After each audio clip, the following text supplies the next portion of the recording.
Okay, ladies and gents, boys and girls, quick update here.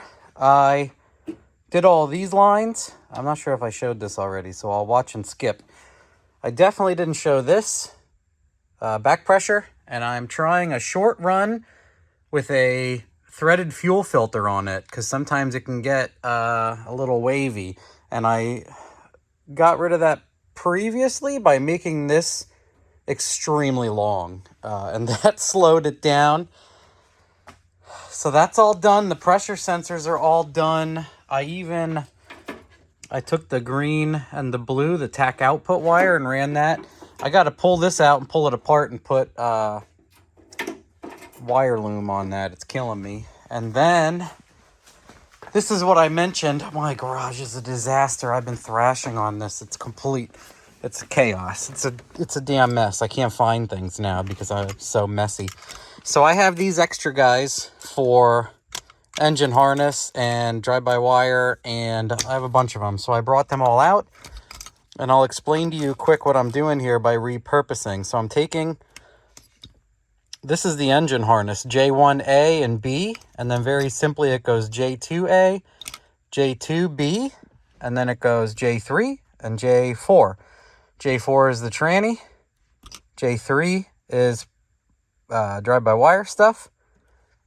This guy is extra outputs. This guy is mostly extra inputs and engine in and out on the engine. So I pulled the IAC wires. I'm going through my lists and my notes, and I'm moving those IAC wires. I peeled the harness back, and these are my flex fuel and 3 pressure sensors right here, and I have some other stuff to move around between these connectors, and that's what I was showing you by easily repurposing. I mean, this is a Dominator drive-by-wire car, which makes this extremely easy, but that's like the last few I've done, and I really enjoy being able to repin the stuff that's already in there.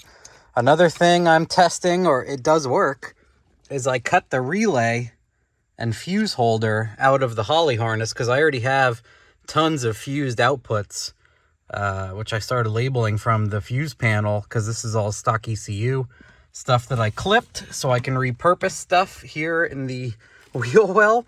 And what I did was I took a power wire that's fused, and I put it on the red and the green that go out into the engine bay, and I took these wires, and these are the key on engine bay side, and then I did another smaller one that's all of the low power ECU key on stuff. So they're all separated.